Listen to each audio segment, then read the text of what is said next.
Hi, S L ടോക്സിന്റെ മറ്റൊരു അധ്യായത്തിലേക്ക് എല്ലാവർക്കും സ്വാഗതം. ഇന്ന് ഞാൻ നിങ്ങളോട് പറയാനായിട്ട് പോകുന്നത് വിവാഹം കഴിക്കാൻ പാടില്ലാത്ത 5 സാഹചര്യങ്ങളെ കുറിച്ചാണ്. അതായത് ഞാൻ ഈ പറയാൻ പോകുന്ന സാഹചര്യങ്ങളിലൊക്കെയാണ് നിങ്ങൾ നിൽക്കുന്നത്. എന്നാൽ ഒരു മാരേജ് പ്രപ്പോസൽ വന്നിട്ടുണ്ട്, അപ്പോൾ ആ ഒരു മാരേജുമായിട്ട് മുന്നോട്ട് പോകണോ എന്നൊക്കെയുള്ള ഒരു സംശയമൊക്കെ ആയിട്ട് നിൽക്കുകയാണെന്നുണ്ടെങ്കിൽ ഞാൻ ഈ പറയുന്ന കാര്യങ്ങൾ കേൾക്കുക. ഇത്തരം സാഹചര്യങ്ങളിലാണെങ്കിൽ നിങ്ങൾ ഒരു മാരേജ് എന്നുള്ള രീതിയിൽ മുന്നോട്ട് പോകാതിരിക്കുന്നതാവും ഏറ്റവും നല്ലത്. അതേപോലെ തന്നെ ഇത് കാണുന്നത് നല്ലതാണ്, കാരണം ഇനി ഭാവിയിൽ ഇപ്പോൾ മാരേജുമായിട്ട് നിൽക്കുന്ന ആളുകൾ അല്ലെങ്കിൽ പോലും ഭാവിയിൽ ഇത്തരം സാഹചര്യങ്ങളൊക്കെ വരികയാണെന്നുണ്ടെങ്കിൽ ഒരു മാരേജ് എന്നുള്ളത് ചിന്തിക്കാതിരിക്കാം. അപ്പോൾ നമുക്ക് നോക്കാം ഒരു കല്യാണം എന്നുള്ള രീതിയിലേക്ക് പോകാൻ പാടില്ലാത്ത 5 സാഹചര്യങ്ങൾ എന്തൊക്കെയാണെന്നുള്ളത്. ഇതിലുള്ള ഒന്നാമത്തെ കാര്യം എന്ന് പറയുന്നത്, നിങ്ങളൊരു മാരേജിലേക്ക് പോവുകയാണ്, പക്ഷെ നിങ്ങളുടെ ആ ഒരു എക്സ് ലവറെ കുറിച്ചുള്ള ചിന്തകൾ നിങ്ങളുടെ മനസ്സിൽ എപ്പോഴും ഉണ്ട്.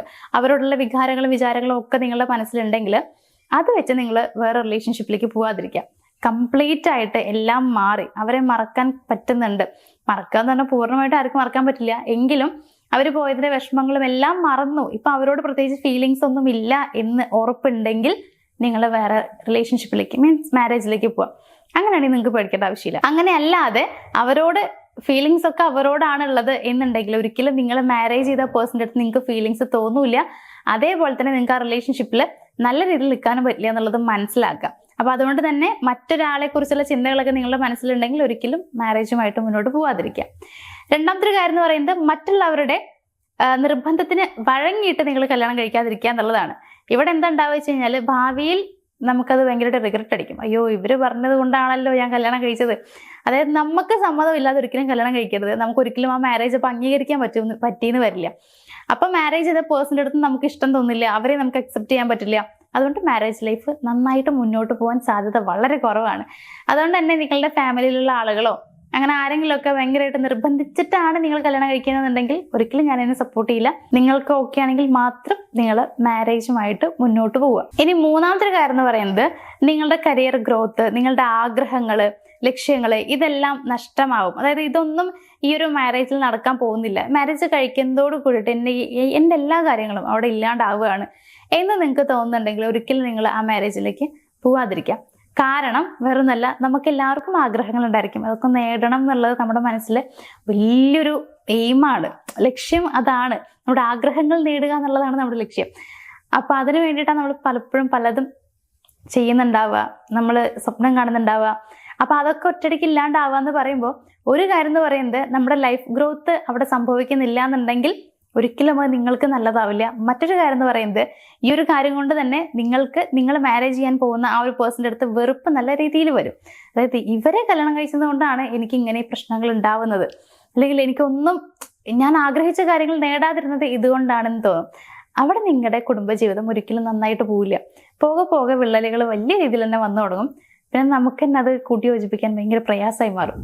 അതുകൊണ്ട് തന്നെ ഈ പറഞ്ഞ കാര്യങ്ങൾ, നിങ്ങളുടെ ലൈഫ് ഗ്രോത്ത് ഒക്കെ അവിടെ ഇല്ലാണ്ടാവുകയാണ്. നിങ്ങൾക്ക് ഒരിക്കലും ലൈഫിൽ മുന്നേറ്റം ഉണ്ടാവില്ല. ഇതോടുകൂടി അതെല്ലാം അവസാനിക്കും. അല്ലെങ്കിൽ നിങ്ങളുടെ ആഗ്രഹങ്ങളൊക്കെ ഇല്ലാതാവാൻ പോവുകയാണെന്ന് തോന്നുകയാണെങ്കിൽ ആ മാരേജിന് ഒരിക്കലും നിങ്ങൾ സമ്മതിക്കാതിരിക്കുക. ഇനി നാലാമത്തെ കാര്യം എന്ന് പറയുകയാണെങ്കിൽ, നിങ്ങൾക്ക് ഒരു സാമ്പത്തിക ഭദ്രതയില്ല. അങ്ങനെയാണെന്നുണ്ടെങ്കിലും മാരേജ് ഇപ്പോൾ ചെയ്യരുത്. സാമ്പത്തിക സ്ഥിരത വന്നതിന് ശേഷം മാത്രം മാരേജുമായിട്ട് മുന്നോട്ട് പോവുക. ഇത് എല്ലാവർക്കും അറിയുന്ന കാര്യമാണ്. ഫിനാൻഷ്യലി നമ്മൾ കുറച്ച് ഓക്കെ ആവണം. അതിപ്പോൾ ലേഡീസ് ആണെങ്കിലും മെൻസ് ആണെന്നുണ്ടെങ്കിലും അതാണ് വേണ്ടത്. സാമ്പത്തികമായിട്ട് കുറച്ച് നമ്മുടെ കയ്യിലുണ്ടെങ്കിലാണ്, ഇപ്പോൾ ഒരു പുരുഷനാണെന്നുണ്ടെങ്കിൽ അവരെ സംബന്ധിച്ച് അവർക്ക് കല്യാണം വരണം എന്നുണ്ടെങ്കിൽ, മീൻസ് കല്യാണമൊക്കെ കഴിക്കണം എന്നുണ്ടെങ്കിൽ സ്വാഭാവികമായിട്ടും ആ പെൺകുട്ടിയുടെ വീട്ടുകാരൊക്കെ ചിന്തിക്കുന്നുണ്ടാവുക ആള് ഫിനാൻഷ്യലി ഓക്കെ ആണോ എന്നുള്ളത് നോക്കും. എന്തായാലും സ്വാഭാവികമായിട്ട് നോക്കുന്ന കാര്യമാണ്, തെറ്റല്ല. അപ്പം അങ്ങനെ നോക്കുമ്പോൾ നിങ്ങളുടെ കയ്യിൽ കുറച്ച് ക്യാഷ് ഉണ്ടാവണം, മീൻസ് ജോബ് ഉണ്ടായിരിക്കണം. ഞാൻ ഒരിക്കലും ജോബ് ഇല്ലാത്തവർ കുറ്റം പറയുന്നൊന്നല്ല കേട്ടോ. ഇത് സമൂഹത്തിൽ നടക്കുന്ന കാര്യമാണ്, എല്ലാവരും നോക്കുന്ന കാര്യമാണ്. അതുകൊണ്ട് ഞാൻ പറയണതാണ്. അപ്പം അങ്ങനെ എല്ലാവരും നോക്കുന്നതാണ്. ഇനിയിപ്പോൾ പെൺകുട്ടികളുടെ കാര്യം പറയുകയാണെന്നുണ്ടെങ്കിലും, നിങ്ങൾ കല്യാണം കഴിച്ച് പോവുകയാണെങ്കിലും നിങ്ങൾക്കൊരു ജോബ് നിങ്ങളുടെ കയ്യിൽ ഉണ്ടായിരിക്കണം. അത് നിങ്ങൾക്ക് എപ്പോഴും, നമ്മൾ പറയില്ല, ഒരു മുതൽക്കൂട്ടാന്നൊക്കെ പറയില്ല, ആ സംഭവമാണ്. ജോബ് നിങ്ങളുടെ കയ്യിൽ ഉണ്ടാവണം. നിങ്ങൾ ഇൻഡിപെൻഡൻ്റ് ആവണം. ഒരിക്കലും നിങ്ങൾ ഡിപ്പെൻഡ് ആവരുത്. ഡിപ്പെൻഡ് ആയിട്ട് നിന്ന് കഴിഞ്ഞാൽ ഒരിക്കലും നിങ്ങളുടെ ലൈഫിൽ ഹാപ്പിനെസ് ഉണ്ടാവില്ല. അപ്പോൾ ഫിനാൻഷ്യലി നിങ്ങൾ ഓക്കെ ആവണം. അതാണ് ഏറ്റവും ഇമ്പോർട്ടൻ്റ് ആയിട്ടുള്ള കാര്യം. ആരെയും ഡിപ്പെൻഡ് ചെയ്ത് നിങ്ങൾ ജീവിക്കരുത്. ഇൻഡിപെൻഡൻ്റ് ആയി മാറാൻ നിങ്ങൾ ശ്രമിക്കണം. അങ്ങനെ അതിനുശേഷം മാത്രം നിങ്ങൾ മാരേജുമായിട്ട് മുന്നോട്ട് പോവുക. ഇനി അഞ്ചാമത്തെ കാര്യം എന്ന് പറയുന്നത്, ചില ആളുകളുണ്ട്, കുറേ പ്രശ്നങ്ങൾ എൻ്റെ ചുറ്റുമുണ്ട്, ഒരു കല്യാണം കഴിച്ചതൊക്കെ അങ്ങോട്ട് ഓക്കെ ആവും എന്ന് വിചാരിച്ചിട്ട് കല്യാണം കഴിക്കാൻ പോകുന്നവർ മണ്ടത്തരമാണെന്ന് ഞാൻ പറയുള്ളൂ. കാരണം ഒരു കല്യാണത്തിലൂടെ ഒരിക്കലും നിങ്ങളുടെ പ്രശ്നങ്ങളെല്ലാം ഇല്ലാതാവുന്നില്ല.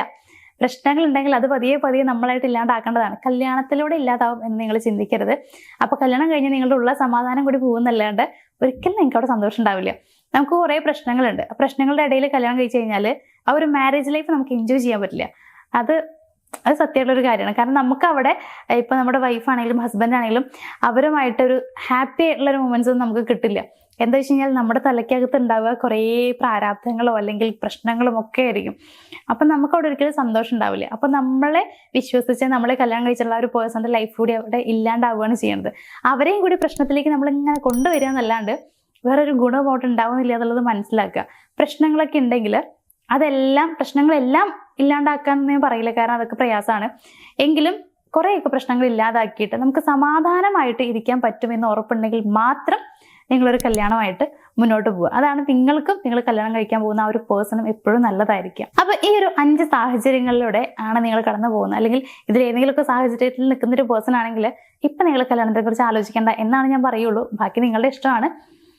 ഇപ്പൊ ഒരു കല്യാണം കഴിച്ചു കഴിഞ്ഞാൽ അതൊരിക്കലും നല്ലതാവില്ല. അതുകൊണ്ടാണ് ഞാൻ പറയുന്നത്. അപ്പൊ നിങ്ങൾ ഇനി ആലോചിച്ച് തീരുമാനം എടുക്കുക. അപ്പൊ ഇന്നത്തെ ഒരു വീഡിയോ ഞാനിവിടെ നിർത്തുകയാണ്. നമ്മുടെ വീഡിയോ ഇഷ്ടമായെന്നുണ്ടെങ്കിൽ വീഡിയോ ഒന്ന് ലൈക്ക് ചെയ്യുക, ഷെയർ ചെയ്യുക, ചാനലും സബ്സ്ക്രൈബ് ചെയ്യണം. മറ്റൊരു വീഡിയോയിൽ കാണാം. താങ്ക്